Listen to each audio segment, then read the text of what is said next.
C'était juste ça.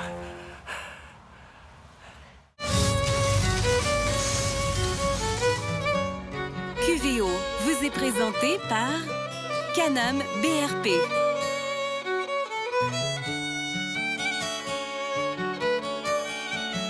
Fréchette et Fils Marine. Et Remington.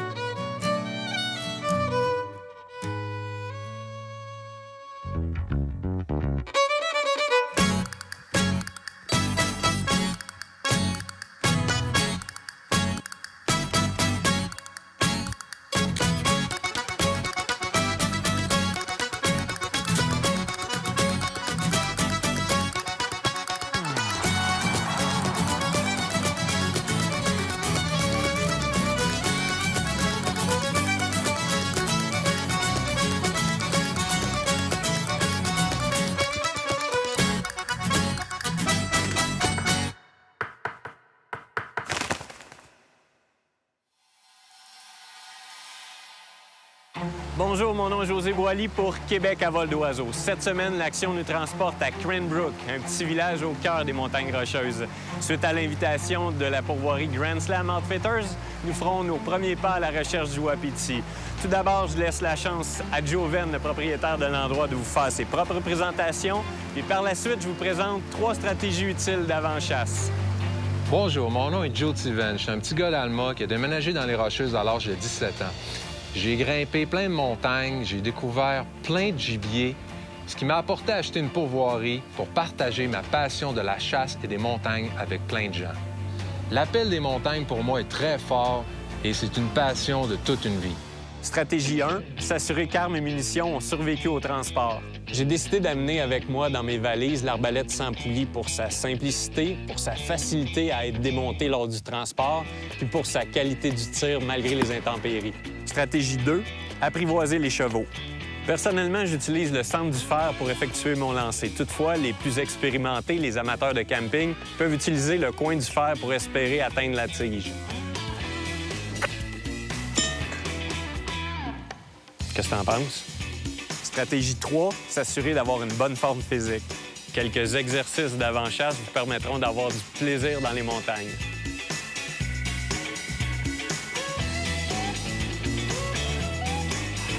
Il est temps que j'aille me coucher. Le rêve de tout chasseur débute.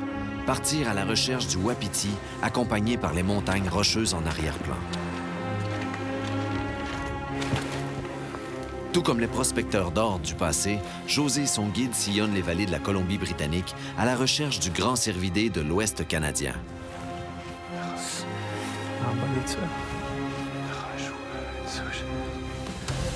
On s'est levé dans la grisaille ce matin. On tente de faire du référencement, on tente de se positionner pour être près d'un wapiti, pour tenter les appels, pour enfin avoir le fameux contact qu'on recherche.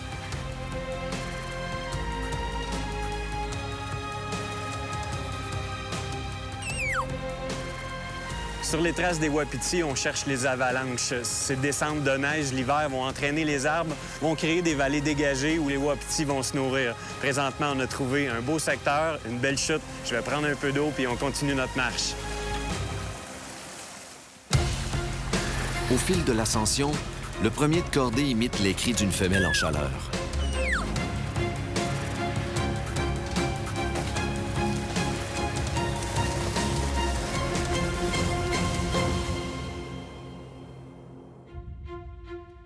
Bien qu'on fasse une petite pause bien méritée, ce qui nourrit chacun de nos pas, c'est la beauté des paysages. Je vous dirais qu'ici, l'appellation montagne rocheuse prend toute sa signification.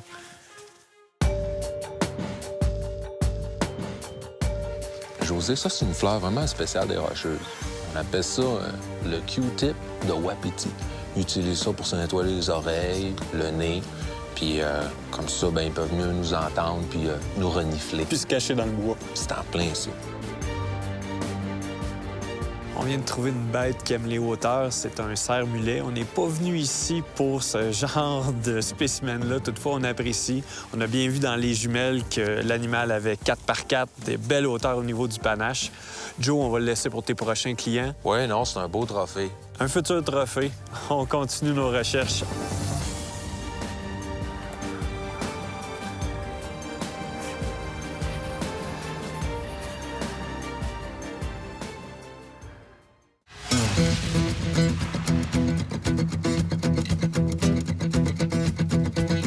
Présentement, je suis en train de tisser mes premiers liens avec ma future monture qui s'appelle Jughead. On n'a pas une relation de très longue date. Il me semble même un peu gêné. Je le trouve très gros, mais j'ai hâte d'être dessus à la découverte des montagnes rocheuses. Pour être franc avec vous, mes expériences de cow-boy sont assez minimes. Je m'attends à avoir un peu mal aux fesses. Toutefois, je ne manquerai pas l'opportunité de découvrir l'Ouest, les deux pieds dans les étriers. C'est à mon tour? Ouais, vas-y. Sont Gauche ou droite? Non, oui. Faudrait juste que... Puis donne-toi un bon coup sec, puis monte. C'est bon. Je suis arrivé au sommet du cheval. Puis là, ben, essaie de le garder immobile. Doucement. Immobile? Comme ça. Je vais mettre le bras de direction à reculons.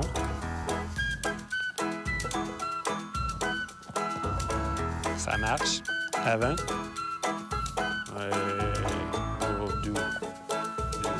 En tout cas, j'espère que le sentier il est par là, parce que si on commence de ce côté-là, j'y arriverai pas. Ça va déjà mieux. Oh, non, non, non, non, non, tu suis toi. Non, non, non. Ça, c'est ce qu'on appelle du contrôle. OK, je viens de comprendre. Là, je suis en train de faire une petite pause au garage. OK, je vais le guider. Merci. Tu vois, il vient juste... Ça, c'est un test, là. Il vient nous tester. Ah ouais, je pense que je l'ai fait une fois dans ma vie, sérieusement. Non, non, Ton permis de cow-boy n'est pas dans la poche, mon José. En tout cas, c'est pas moi le patron.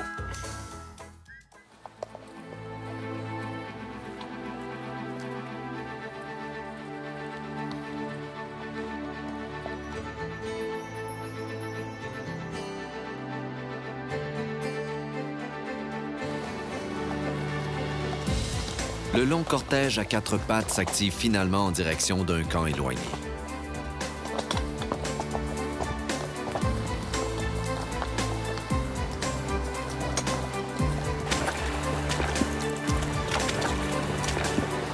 De plus en plus à l'aise sur sa monture, notre chasseur peut maintenant apprécier le paysage féerique qui s'offre à lui à tout moment.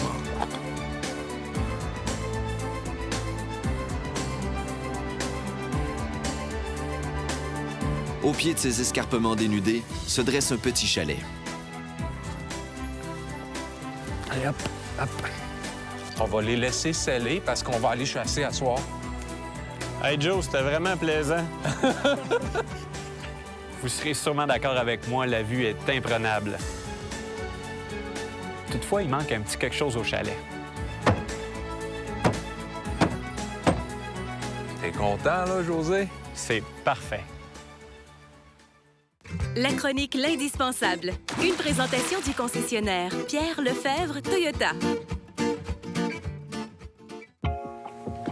En situation de chasse en montagne, le choix d'une botte spécialisée dans la marche en altitude devient un incontournable à l'aventure. Bon, enfin, au départ, on s'assure d'être en bonne forme physique, puis par la suite, on s'attarde aux bottes qu'on va porter. La hauteur n'est pas un facteur, bien que la botte doit au moins couvrir totalement la cheville. Les centimètres qui la surpassent serviront à éviter de se mouiller en traversant les rivières. La semelle, de rigidité moyenne à élevée, devra être choisie bien cramponnée pour retenir les prises sur le roc lors des ascensions et descentes.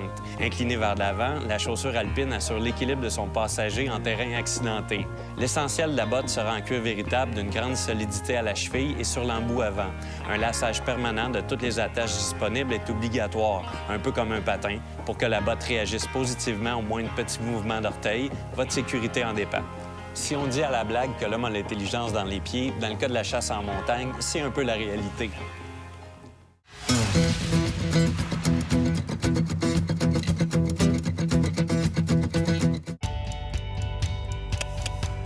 Chasseurs, à vos selles.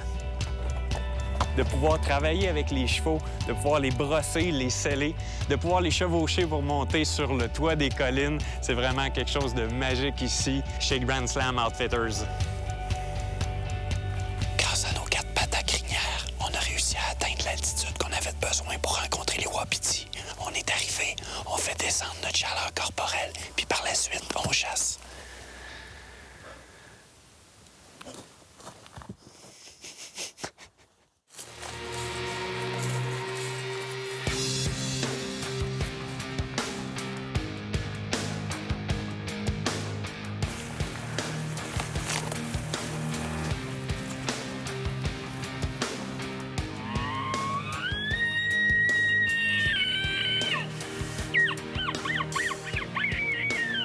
Cette fois-ci, ce sont des cris de mâle que Jyoti expulse de sa longue flûte. On va regarder avec les jumelles l'autre côté de la vallée, dans ces montagnes-là. Il y en a beaucoup. Donc, si on en trouve, on va pouvoir se positionner pour demain. C'est un peu ça? Oui, c'est en plein ça. La stratégie est établie. À nous de jouer.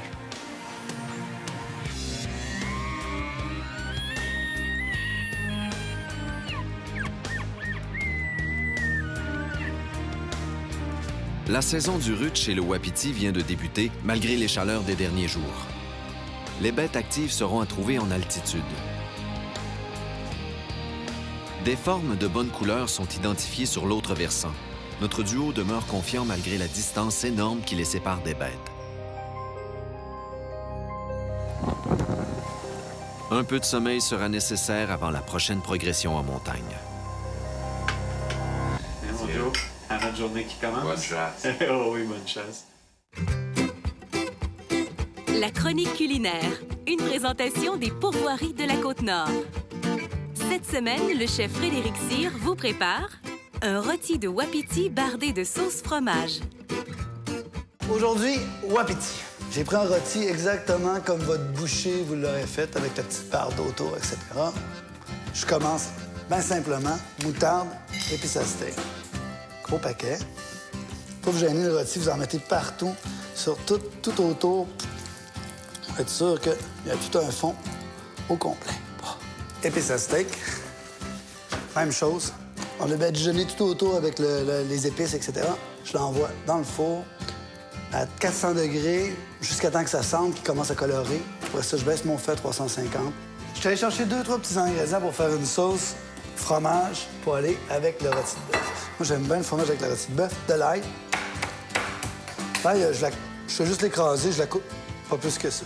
L'oignon, lui, je fais un petit oignon ciselé parce que je veux pas avoir des trop gros morceaux dans la sauce. Puis votre fromage, fleur mien. Le fromage, ce que je fais quand je fais les sauces comme ça, je garde la croûte. Je fais juste couper la croûte. Je fais des petites marques avec le couteau dans la croûte. Comme ça vous fait pas de gros morceaux de croûte. Fait que jusque-là, c'est pas compliqué. Puis là, on prend tous ces ingrédients-là et on va faire la sauce. Un peu d'huile, l'oignon. L'oignon, vous voulez pas qu'il colore, hein? C'est juste pour le faire suer. Vous voulez pas qu'il colore. C'est la gousse d'ail aussi. Mettez un peu plus d'huile parce que, avec le fromage, vous voulez pas que le gras se sépare. Fait que vous mettez un peu de farine. Voilà, c'est tout ça. Après ça, c'est pas une grosse bière. C'est du fond de volaille. Ça va cuire avec le truc. Vous allez rajouter, avec le fond de volaille, le fromage. Puis, vous laissez cuire à feu moyen jusqu'à ce que le fromage soit fondu. Ça va épaissir tout le kit à cause de la farine. Vous avez votre sauce fromage. Quand ça va avoir cuit, ça va être un peu trop épais. Je rajoute un petit peu de crème. Là, vous laissez cuire. Ça va réduire un peu, ça va épaissir. Il faut que ça mijote un petit peu. C'est vraiment pas long. Puis c'est bon. En garniture pour le rôti, j'ai fait blanchir à l'eau des légumes. Je fais juste un peu d'huile d'olive, une gousse d'ail. Je prends les légumes comme ça. On va c'est comme ça dans mon truc. Un petit peu de poivre, gros sel, et voilà. Ça, c'est la garniture qui va aller avec notre rôti. Je vais laisser le rôti sur le comptoir peut-être 15 minutes avec un couvert. Comme ça, la température finit de se répartir égale dans la viande. Puis ça, normalement, on a une plus belle cuisson comme ça. Ce que je veux faire aujourd'hui, c'est assez simple. Je veux vous présenter le rôti sur la table, dans une assiette, toute montée ensemble. Comme ça, quand vous avez fini le rôti, vous le tranchez, vous le montez dans l'assiette. Vous êtes prêt à servir, vous n'avez pas besoin de personne reste en cuisine pour trancher la viande. Les gens, quels qu'ils veulent, ils se servent comme ils veulent. C'est déjà tout prêt. On se fait des belles tranches. On l'installe directement dans l'assiette. Sauce au fromage. Vous pouvez vraiment... Ça, c'est bon avec les légumes, avec toute la garniture qui est là. J'ajoute un peu de sauce vin rouge. Et voilà. Bon appétit, sauce fromage et bouquetière de légumes. Bon appétit.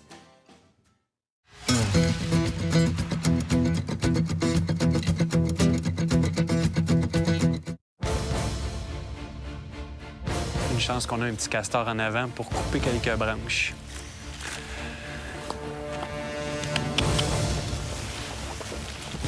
Je ne sais pas si vous êtes capable de voir le moteur de ma monture, mais là, on se paye vraiment une randonnée montagnarde. Ça n'a même pas de bon sens.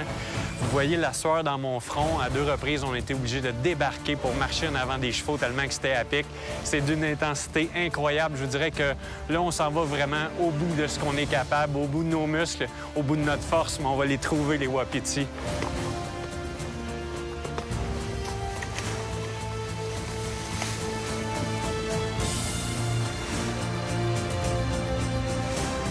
Je sais pas c'est lequel de nous deux qui respire le plus fort. Arrête.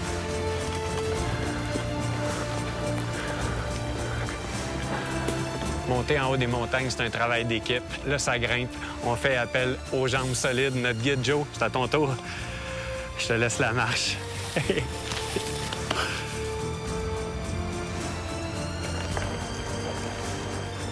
À travers la chasse, à travers cette recherche effrénée pour trouver du gibier, trop souvent, on en oublie que le sport, c'est uniquement une rencontre de choix avec la nature. Les lacs, les rivières, les montagnes, la forêt.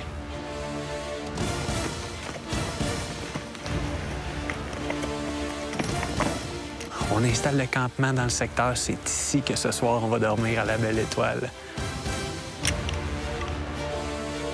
Le site de nuit est trouvé, mais pas question de s'arrêter.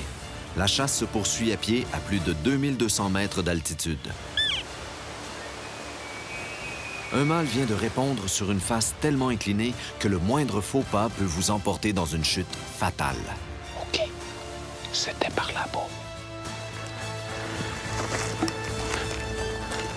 Une course extrême demande à nos chasseurs de se dépasser pour pouvoir se positionner.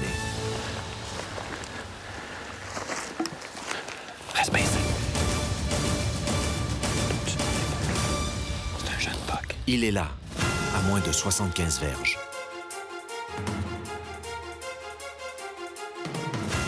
Malgré la proximité évidente du jeune mâle, il se trouve hors de la portée pour l'arbalète. Joven tente le tout pour le tout, mais l'animal ne cherche pas de compagnie.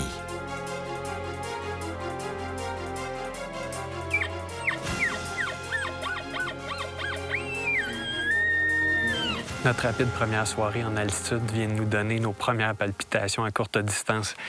Joe, t'es un jeune mâle. Oui.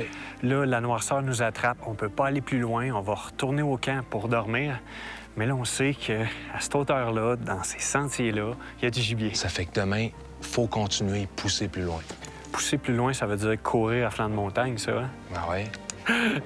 J'ai hâte de manger, j'ai hâte de me coucher.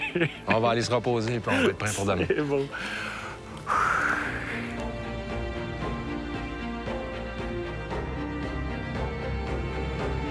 Une drôle de nuit, on a entendu plein de bruit dans la forêt, les chevaux se sont mis à bouger, on s'est réveillé quelques fois.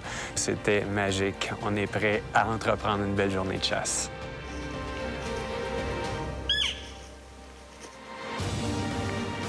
D'un pas régulier et précis, le guide ne s'épuise jamais. Pour ce qui est de José, il tient le rythme pour l'instant.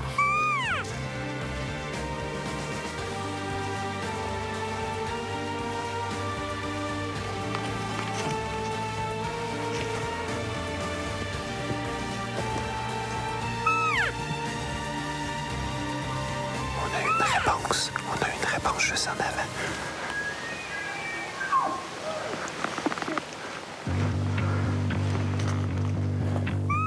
Cette fois-ci, le tireur se met rapidement en position.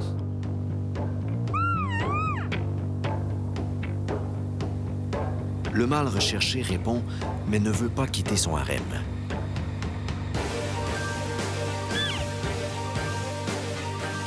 Couvert par le son des appels, José risque donc une approche.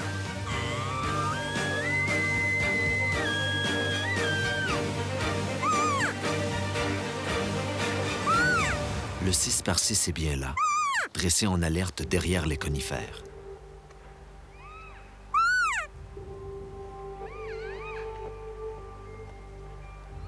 Dans sa fuite, le mâle de rêve a laissé sur place des nuages menaçants au-dessus de la tête de nos chasseurs.